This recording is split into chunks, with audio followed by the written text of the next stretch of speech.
সালাত এর আবিধানিক অর্থ হচ্ছে কোন জিনিসের দিকে মুখ ফিরানো। সালাতের অর্থ হচ্ছে নিকটবর্তী হওয়া, মুখ ঘুরানো, মুতাওয়াজ্জা হওয়া।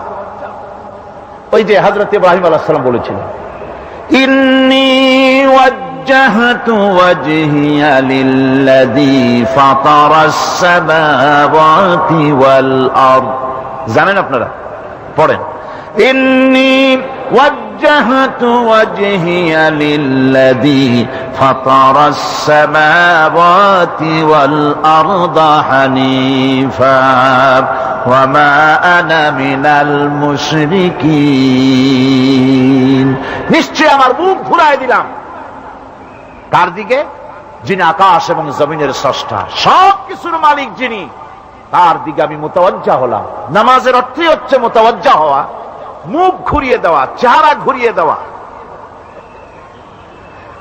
আর নামাজের আরেক অর্থ হচ্ছে নিকটবর্তী থেকে আরো নিকটবর্তী হওয়া। আমরা কি নিকটবর্তী হতে চাই? না বুঝলে কবেন কি? নিকটবর্তী হইতে চাই কার? আল্লাহ। আমরা কি আল্লাহর নিকটবর্তী হতে চাই? আল্লাহ রাব্বুল আলামিন বলেন, নিকটবর্তী হতে হলে ওয়াসজুদ ওয়াকতারিব, সেজদা দাও আর সেজদার মাধ্যমে আমার নিকটবর্তী হয়ে যাও। সেজদা দিলেই আল্লাহর নিকটবর্তী হওয়া যায়। কোন সুবহানাল্লাহ। সাহাবী, আল্লাহ নবীর সাহাবী প্রশ্ন করেছেন, নবীজি, বান্দা কখন আল্লাহর নিকটবর্তী হয়ে যায়? নবীজি বলেছেন, বান্দা যখন সেজদা দেয় তখন আল্লাহর বান্দার মাঝে কোনো হিজাব থাকে না, একদম আল্লাহ পাকের নিকটবর্তী হয়ে যায় বান্দা যখন সেজদায় পড়ে যায়। সুতরাং নামাজ হচ্ছে নিকটবর্তী হওয়া, সালাত এটা হচ্ছে নিকটবর্তী হওয়া। নামাজ ফরজ হওয়ার কারণ হচ্ছে এই যে মানুষ আল্লাহর বান্দা বা গোলাম হিসেবে সৃষ্টি হয়েছে, তাই একমুখী হয়ে রবের বন্দিগি করা এটা হচ্ছে তার স্বাভাবিক একটা প্রকৃতি। আল্লাহ রাব্বুল আলামিন এই প্রকৃতির দাবি মিটাবার জন্যই নামাজের ব্যবস্থা করেছেন। মানুষের ফিতরত, মানুষের নেচার, মানুষের ফিতরত হচ্ছে এই যে কারো না কারো কাছে মাথা নত করা, হাত জোড় করা, মাথা নত করা, সার্বভৌমত্বের মালিক কাউকে মনে করা। হাত জোড় করতে হলে, মাথা নত করতে হলে, সার্বভৌমত্বের মালিক হিসেবে কাউকে গ্রহণ করতে হলে আল্লাহর বিকল্প কেউ আছে নাকি? ইসলামের মূল দাওয়াতটা হলো ফিতরাত অনুযায়ী দাওয়াত দেওয়া হয়েছে, মানুষ যেন মাথা নত করে, গোলামি করে। এজন্য আল্লাহ রাব্বুল আলামিন বলেছেন যে আমি মানুষ এবং জিনকে সৃষ্টি করেছি, তার কারণটাই হলো মা খালাকতুল জিন্না ওয়াল ইনসা ইল্লা লিয়াবুদুন। মানুষ আর জিন জাতিকে সৃষ্টি করা হয়েছে ইবাদতের জন্য, গোলামির জন্য। ইবাদত আর গোলামি এটাই করতে হবে, গোলামি করতে হবে, দাসত্ব করতে হবে। আর এই দাসত্ব, আল্লাহর আনুগত্যই গোলামির দাওয়াত দিয়েছেন দুনিয়ার সব নবীরা। কোন নবী বলেন নাই যে আমার গোলামি করো। কেউ বলেছেন? বলেন জোরে, কেউ বলেছেন? আল্লাহ পাক বলেন, ওয়ালাকাদ বা'আসনা ফি কুল্লি উম্মাতির রাসূলা আন ইবুদুল্লাহা ওয়াজতানিবুত তাগুত। প্রত্যেক জাতির জন্য আমি রাসূল প্রেরণ করেছি, তারা মানুষকে দাওয়াত দিয়েছেন এই কথা বলে যে এক আল্লাহর গোলামি করো, তিনি ছাড়া কোনো ইলাহ নাই, আইন দাতা নাই, বিধান দাতা নাই, তার গোলামি, তার সামনে মাথা নত করে দাও। আর প্রত্যেক নবীর যুগেই নামাজ রোজা শরীয়তের মধ্যে ছিল। নামাজ রোজা কম বেশি প্রত্যেক নবীর জামানায় আল্লাহ পাক এটাকে বাধ্যতামূলক করেছিলেন। নামাজ, রোজা, যাকাত সব নবীদের জন্য বাধ্যতামূলক ছিল, তার উম্মতের জন্য বাধ্যতামূলক ছিল। আমার ভাইয়েরা, নামাজ হচ্ছে আল্লাহ রাব্বুল আলামিনের সাহায্য লাভের একমাত্র মাধ্যম। আল্লাহর কাছে যদি সাহায্য পেতে চাই তাহলে নামাজ লাগবে। লাগবে কি কোন?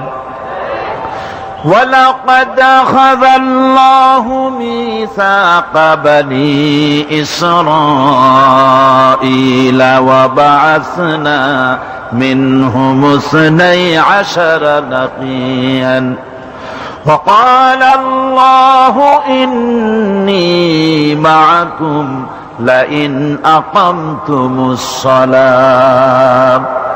আল্লাহ পাক বলেন, বনি ইসরাইলদের নিকট আমি ওয়াদা নিয়েছিলাম, তোমরা যদি মানুষদেরকে অসামাজিক কার্যকলাপ থেকে যদি তোমরা ফিরাইতে পারো, মানুষদেরকে অসামাজিক কার্যকলাপ থেকে তোমরা ফিরাবে। 12টা গোত্রের জন্য 12 জন নকিব নির্দিষ্ট করে দেওয়া হলো, তাদের দায়িত্ব দেওয়া হলো। মানুষদেরকে, সমাজের লোকদেরকে অন্যায় কাজ থেকে তারা ফিরাবে, ভালো ভালো কাজ করার জন্য তাদেরকে আদেশ করবে, অসামাজিক অধর্মীয় কাজ থেকে বাঁচাবার চেষ্টা করবে। এইটা যদি তোমরা করো তাহলে আমি তোমাদের সাথে আছি। শর্ত হলো একটা, তোমাদেরকে নামাজ কায়েম করতে হবে। নামাজ যদি কায়েম করো আমার মদদ তোমাদের জন্য অবধারিত হবে। নামাজ প্রতিষ্ঠা করলেই আল্লাহর সাহায্য লাভ করা যায় জীবনের সকল ক্ষেত্রে। নামাজ হচ্ছে অপকর্মের প্রতিবন্ধক। নামাজ পড়লে অন্যায় কাজ থেকে বাঁচার পর, অন্যায় থেকে বাঁচাই কিসে? নামাজ। আল্লাহ রাব্বুল আলামিন বলেন, উতলু মা উহিয়া ইলাইকা মিনাল কিতাবি ওয়া আকিমিস সালাম ইন্নাস সালাতা তানহা আনিল ফাহশাই ওয়াল মুনকার। হে নবী, এই কিতাব তেলাওয়াত করো যা তোমার প্রতি অবতীর্ণ করা হয়েছে, এই কিতাব তেলাওয়াত করো আর নামাজকে প্রতিষ্ঠা করো। নিঃসন্দেহে নামাজ মানুষকে পাপাচার থেকে বাঁচায়া দেয়। অশ্লীলতা, পাপাচার থেকে মানুষকে বাঁচায় কে? জোরে চিল্লা এখন কে? নামাজ। এই নামাজ মানুষকে অন্যায় কাজ থেকে বাঁচায় দেয়। নামাজ যে মানুষকে অন্যায় কাজ থেকে বাঁচায়, কেমনে বাঁচায়? আমরা যে নামাজ পড়ি এই নামাজে তো আমাদেরকে অন্যায় কাজ থেকে বাঁচাইতে পারে না। নামাজি বহুত মানুষ আছে অন্যায় করে, করে কিনা? কোন না করে না? করে। নামাজি অথচ অন্যায় করে। আর আল্লাহ বলছেন নামাজিকে, নামাজ তাকে অশ্লীলতা থেকে ফিরায়। তাহলে কথা কারটা ঠিক? আল্লাহটা। জোরে বলেন, কারটা ঠিক? অবশ্যই আমার আল্লাহর কথা হক। আমি ভুল করতেছি, আমি যেন কোথাও ভুল করতেছি, সামথিং ইজ রং, কোথাও যেন আমরা ভুল করে বসতেছি, সেই ভুলটা কি আমরা আবিষ্কার করতে চেষ্টা করবো ইনশাআল্লাহ। প্রথম যে কথাটা সেটা হচ্ছে এই যে আমরা যা নামাজে পড়ি আমরা তা বুঝি না। কথা ঠিক কিনা? আমি যদি এখন প্রশ্ন করি সামি আল্লাহু লিমান হামিদা অর্থ কি কোন, ফার্স্ট ডিভিশনে কয়েকটা লেটার নিয়ে ফেল করবেন এরকম লোক আছেন না নাই? সুবহান রাব্বিয়াল আলা অর্থ কি জানি না, সুবহান রাব্বিয়াল আযীমের অর্থ কি জানি না, দোয়া কুনুত অর্থ কি জানি না, তাশাহুদ অর্থ কি জানি না, সূরা ফাতিহার অর্থ কি জানি না। এমন কি উযুর মধ্যে কয়টা ফরজ তাও অনেকের জানা নাই। কথা কি বেশি বললাম না ঠিক বলছি? একজনের জিজ্ঞেস করলো, মিয়া উযুতে কয় ফরজ? কয় হুজুর কি মনে করেন এটা বুঝি জানি না, এটা তো সাধারণ ব্যাপার, বলেন না কয় ফরজ? কয় উযুতে তো 17 ফরজ। কি কি? কয় হাত ধোয়া, পাও ধোয়া, মুখ ধোয়া, নাক ধোয়া, চোখ ধোয়া, জিহ্বা ধোয়া, মাথা ধোয়া। বলতে বলতে গুনে দেখা গেল প্রায় 19টার মতো বলছে। বলা হলো, মিয়া বললেন আপনি উযুতে ফরজ 17টা, কইলেন আপনি 19টা। কয় হুজুর জানি আরো, বলি না আপনাদের ভয়তে। উযু জানে না, নামাজ জানে না, তাকে এই নামাজ কেমনে ফিরাবে অন্যায় কাজ থেকে? কথা বুঝতে পেরেছেন? নামাজে কি পড়ি?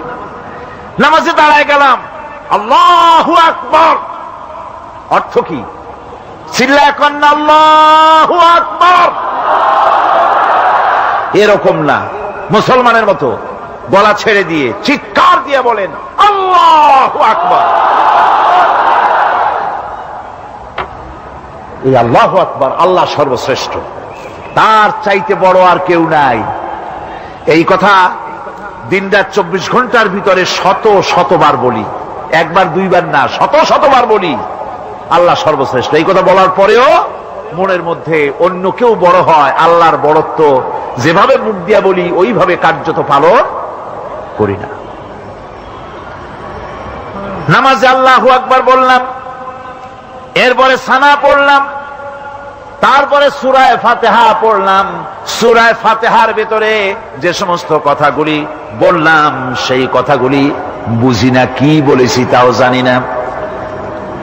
এরপরে সুবহান রাব্বিয়াল আলা বলেছি, সুবহান রাব্বিয়াল আযীম বলেছি, সামি আল্লাহু লিমান হামিদা বলেছি, অর্থ কি জানি না।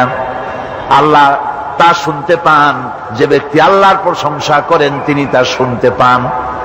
নামাজের মধ্যে আইডিয়া দেওয়া হচ্ছে, তুমি যে আল্লাহর জন্য নামাজ পড়তেছো, প্রশংসা করতেছো, এটা এমন নয় যে আল্লাহ পাক দেখছেন না বা শুনতেছেন না। তুমি যা বলতেছো, প্রশংসা করতেছো, আল্লাহ পাক তা শুনতে পাচ্ছেন। সামি আল্লাহু লিমান হামিদা, সুবহান রাব্বিয়াল আলা। আমি মহান সর্বশ্রেষ্ঠ আল্লাহ রাব্বুল আলামিনের পবিত্রতা ঘোষণা করছি, আমি তার প্রশংসা করছি। সূরা ফাতিহার কি আমরা বলি আপনারা ব্যাখ্যা দেখে বুঝে নিয়েন, সেগুলি আমি এখানে বলে বাকি কথা সব শেষ করতে পারবো না। এরপরে আমরা নামাজের মধ্যে দোয়া কুনুত পড়ি।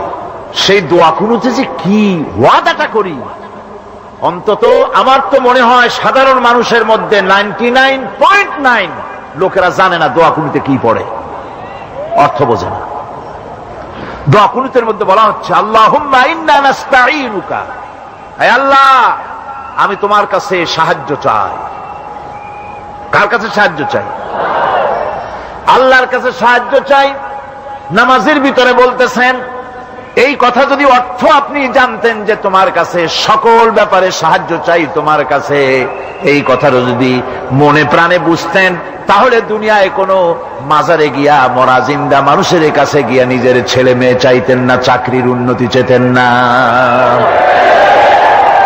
আপনি নামাজের ভিতরে বলতেছেন আপনার কাছে, আয় আল্লাহ আপনার কাছে সর্বপ্রকারের সাহায্য আপনার কাছে চাই। নামাজের ভিতরে কিসের মধ্যে বলতেছেন? বিশ্বাস যদি করতেন, যদি বুঝতেন, তাহলে যত বড় পীর আসুক দেশ থেকে আর বিদেশ থেকে, সন্তান চাওয়ার জন্য পাগল হয়ে পায়ের উপরে পড়ে থাকতেন না, আল্লাহর কাছেই চাইতেন। কার কাছে চাইতেন? এরপরে বলতেছেন, আস্তাগফিরুকা, তোমার কাছে ক্ষমা চাই, গুনাহ করেছি, অনেক গুনাহ করেছি, তোমার কাছে ক্ষমা চাই, কারণ সাহায্য করতে পারো তুমি, গুনাহ মাফ করতে পারো তুমি। গুনাহ মাফ করার ক্ষমতা কি আছে পৃথিবীর কারো? আকাশে জমিনে আল্লাহ ছাড়া মানুষের গুনাহ কেউ মাফ করতে পারে? এরপরে বলতেছি, অনুমিনু বিকা, আয় আল্লাহ আমি তোমার উপরে ঈমান এনেছি, পরিপূর্ণভাবে তোমার উপরে ঈমান এনেছি, ওয়া নাতাওয়াক্কালু আলাইক, আর তোমার উপরেই কেবলমাত্র ভরসা করেছি। ঈমান এনেছি তোমার উপরে, ভরসা করছিও তোমার উপরে। এই কথাগুলি যদি আমরা বুঝতাম, তাহলে আত্মাটা বড় হয়ে যেত, মাথাটা আল্লাহ ছাড়া কারো সামনে নত হতো না। ঠিক না বেটি? আল্লাহ ছাড়া কারো সামনে মাথা নত হতো না। আল্লাহর উপরই ভরসা, তোমার উপর ভরসা করছি, তোমার উপর ঈমান এনেছি। এরপরে বলছি, ওয়ানুসনি আলাইকাল খায়র, সর্বপ্রকার কল্যাণের সাথে তোমার প্রশংসা করতেছি। ওয়ানাশকুরুকা, আর তোমার কৃতজ্ঞতা স্বীকার করছি, আমি তোমার শুকর আদায় করি, সর্ব ব্যাপারে তোমার শুকর আদায় করি। আর কি করি? ওয়ালা নাকফুরুকা, আমি কুফরি করি না, অকৃতজ্ঞ নই, আমি তোমার কৃতজ্ঞ বান্দা, আমি অকৃতজ্ঞ নই। একথা আপনি নামাজের মধ্যে বলেন, কিন্তু কৃতজ্ঞতা স্বীকার করেন না। আল্লাহ যে ছেলে দিয়েছে শুকর আদায় করেন না, আল্লাহ যে সুন্দরী বউ বা ভালো বউ দিয়েছেন শুকর আদায় করেন না, আল্লাহ সন্তান দিয়েছে শুকর আদায় করে না, আল্লাহ রাব্বুল আলামিন চাকরি দিয়েছেন, বাড়ি দিয়েছেন, জায়গা দিয়েছেন, জমিন দিয়েছেন, যৌবন দিয়েছেন, স্বাস্থ্য দিয়েছেন, শুকর আদায় করে না। আল্লাহ পাক বলেন, বান্দারে যে অবস্থায় থাকো শুকর আদায় করো। লাইন শাকারতুম লাযীদান্নাকুম ওয়া লাইন কাফারতুম ইন্না আযাবী লাশাদীদ। আমার নিয়ামতের শুকর যদি আদায় করো আমি বেশি করে বাড়ায় দেব, আর যদি শুকর আদায় না করো তাহলে মস্ত বড় শাস্তি রেখে দিয়েছি। সব ব্যাপারে শুকর আদায় করো, আমার নিয়ামতের শুকর আদায় করো। চোখ দিয়া দেখতে পাও, কও আলহামদুলিল্লাহ। মুখ দিয়া কথা বলতে পারো, কও আলহামদুলিল্লাহ। যা খাও মজা লাগে বলো আলহামদুলিল্লাহ। কাজ করতে পারো বলো আলহামদুলিল্লাহ। সব ব্যাপারে আল্লাহর শুকর আদায় করতে হবে। শুকরিয়া আদায় করলে রব্বুল আলামিন তারে আরো বাড়ায় দিবেন। এই কথাই বলতেছি, আল্লাহ শুকর করি আর তোমার সাথে আমি কুফরি করি না, কৃতজ্ঞ আমি নই। ওয়া নাখলাউ ওয়া নাতরুকু মান ইয়াফজুরুকা, আর আমি ওয়াদা করতেছি এই কথা, তোমার সাথে যারা প্রকাশ্য দুশমনি করে, যারা প্রকাশ্য গুনার মধ্যে লিপ্ত আছে আর তোমার সাথে দুশমনি করে, ওদের সাথে আমার সমস্ত সম্পর্ককে ছিন্ন করে দিলাম। দেখছেন নামাজে কি কইলেন আপনি? আপনি নামাজে কত বড় কথা বললেন। ওয়া নাতরুকু মান ইয়াফজুরুকা, আয় আল্লাহ আমি ওয়াদা করছি তোমার সাথে যারা দুশমনি করে, যারা প্রকাশ্য গুনাহ করে, তাদেরকে আমি পরিত্যাগ করছি, তাদের সাথে আমার কোনো সম্পর্ক নাই। এই কথা বলার পরে আপনার সম্পর্ক কার সাথে একটু চিন্তা করেন তো। আপনার বন্ধু কারা? ইলেকশন আসলে ভোট দেন কাদেরকে? কাদের চা খাওয়ান, কাদের চামড়া দেন? একটু চিন্তা করেন, অঙ্কের সাথে মিলাই নেন। তাহলে দেখুন, মুখে বলে এক কথা, কাজে করে আর একটা। আরে কি কয়? চিল্লা কোন? আরে কি কয়? আর এই মুনাফিকি করতেছেন কার সাথে? আল্লাহর সাথে। নাউযুবিল্লাহ। নামাজে কি পড়েন সেটা যদি জানতেন, অবশ্যই আল্লাহ রাব্বুল আলামিনের কথা কার্যকরী হয়ে যেত। ইন্নাস সালাতা তানহা আনিল ফাহশাই ওয়াল মুনকার। নামাজ মানুষকে পাপের কাজ, অশ্লীলতা থেকে ফিরাতে পারে। আল্লাহ ইন্না বসায়ছেন, নিশ্চয়ই, বেশক, অবশ্যই নামাজ পাপ থেকে ফিরাবে। কিন্তু কেমনে ফিরাবে নামাজ তো বুঝি না। নামাজ তো বুঝি না, খালি সেজদা দেয় জনমের মতো। আর সেজদা কি? নামাজে যদি দেখে ইমাম দেরি করতেছে, আত্তাহিয়াত পড়তে দেরি হয়ে যাচ্ছে, পিছন থেকে সিগন্যাল মারে, ঠিক কিনা? বেয়াদব, বেয়াদব। তোমার নামাজ, তোমার আত্তাহিয়াত আগে শেষ হয়েছে, তাতে কি হয়েছে? চুপ করে বসে থাকো। ইমামকে কাশি দিয়া সতর্ক করার অধিকার তোমার নাই। যদি ইমামকে সতর্ক করার জন্য কাশি দিয়ে থাকো, তোমার নামাজ ফাসেদ হয়ে যাবে। এটা ফাজলামি করার জায়গা না, এটা নামাজ। এর নাম কি? ধীরে সুস্থে নামাজ পড়তে হবে। অনেকে মসজিদটারে মনে করে জেলখানা। ঢুকতে যত দেরি, বেরোতে পারলে যেন বাসে যান ছটফট করে। সিনেমার মধ্যে গিয়ে ঘন্টার পর ঘন্টা বসে থাকে, খারাপ লাগে না? মসজিদে কেরাত যদি একটু লম্বা পড়ে, পিছনে বসে খালি কি যে করে মনে মনে বলতে থাকে যে ইমাম এমন কাঁচা ছাড়া ছাড়ি না। আর গান যখন শোনে, শুনতেই থাকে, কত মজা, ঘুম আসে না। নাউযুবিল্লাহ। সুতরাং নামাজে কি বলেন সেটা আপনাকে বুঝতে হবে। এরপরে বলতে বলা হচ্ছে, আল্লাহুম্মা ইয়্যাকা না'বুদু ওয়া লাকা নুসাল্লি। আয় আল্লাহ তাআলা, আমি একমাত্র তোমার গোলামি করি। নামাজে বলতেছেন একমাত্র তোমার গোলামি করি। আর নামাজ থেকে বেরিয়ে আসার পর ওজনে দিলেন কম, খাদ্যে দিলেন ভেজাল, মানুষের জমিনের আইল ঠেললেন, বোনেরে ঠকালেন, মেয়েকে ঠকালেন, মিথ্যে কথা বললেন, আর নামাজে বলে আসছেন আল্লাহ তোমার ইবাদত করি। এই বুঝি তোমার ইবাদতের নমুনা? এই বুঝি তোমার ইবাদতের নমুনা? মুনাফিক। নামাজ বোঝে নাই, পাপ তারে ফিরে, নামাজ তাকে পাপ থেকে বাঁচাতে পারে না। হায় আল্লাহ, একমাত্র তোমার গোলামি করি, ওয়া লাকা নুসাল্লি, আর একমাত্র তোমার উদ্দেশ্যেই নামাজ পড়ি। মানুষকে দেখাবার জন্য পড়ি না। নামাজটা পড়ি কার জন্য? কার জন্যে? এরপরে বলছি, ওয়ানাসজুদু ওয়া ইলাইকা নাসআ। আয় আল্লাহ, আমি একমাত্র তোমাকেই সেজদা করি, আমার সমস্ত চেষ্টা সাধনা তোমার জন্য নিবেদিত। আমার চেষ্টা, আমার জিহাদ, আমার আন্দোলন, আমার বাঁচা, আমার মরা, আমার ব্যবসা, আমার বাণিজ্য, আমার সব তোমার জন্য। কার জন্য? চিল্লা এখন কার জন্য? দোয়া কুনুতটা কত বড় গুরুত্বপূর্ণ চিন্তা করেন। এরপরে বলা হচ্ছে ওয়ানাহফিদু ওয়ানারজু রাহমাতাকা, আমরা কষ্ট করি আর তোমার রহমতের আশা করি। হায় আল্লাহ, আমরা কষ্ট করতেছি আর তোমার রহমতের আশা করতেছি। ওয়ানাখশা আযাবাকা, আর তোমার আযাবের ভয় করতেছি। হায় আল্লাহ, তুমি দয়া করে আযাব থেকে বাঁচাও। ইন্না আযাবাকা বিল কুফফারি মুলহিক, নিঃসন্দেহে আযাব তো কেবলমাত্র কাফেরদের জন্য, জাহান্নামে নিক্ষিপ্ত হবে কাফেরেরা। হায় আল্লাহ তাআলা, আমি তোমার আযাবকে ভয় করতেছি, তোমার জাহান্নামের শাস্তি থেকে আমারে বাঁচাইয়া দাও। জাহান্নামের শাস্তি থেকে যদি বাঁচতে হয়, তাহলে দোয়া কুনুতটা বুঝা নামাজটা যদি সেইভাবে আদায় করা যায়, নামাজ কামেল হয়ে যাবে। কোন আলহামদুলিল্লাহ। সঠিকভাবে নামাজ পড়ার পরও যদি কোন মানুষের সঠিকভাবে, ভালো করে শোনেন, সঠিকভাবে নামাজ পড়ার পরেও যদি কোন মানুষ পাপের থেকে না ফেরে, তাহলে বুঝতে হবে একথা, পানি আর সাবান দিয়া কাপড় ধুলে কাপড়ের ময়লা যাবে, কিন্তু পানি আর সাবান দিয়া কয়লা জনমের মতো ধুইলেও কয়লার ময়লা যাবে না। কথা বুঝে আসছে? এর থেকে আর উত্তম দৃষ্টান্ত আমার কাছে নাই। নামাজ পড়ার পরেও যদি চরিত্র ভালো না হয়, বুঝতে হবে নামাজ হচ্ছে না, কাঙ্ক্ষিত মানের নামাজ আদায় হচ্ছে না। আল্লাহর নবী বলেছেন, যার নামাজ পাপ কাজ হতে ফিরাতে পারলো না, তার নামাজ নামাজি নয়। আবার শুনুন, রাসূল বলছেন, যার নামাজ তাকে পাপের কাছ থেকে ফিরাতে পারলো না, তার নামাজ নামাজ নয়।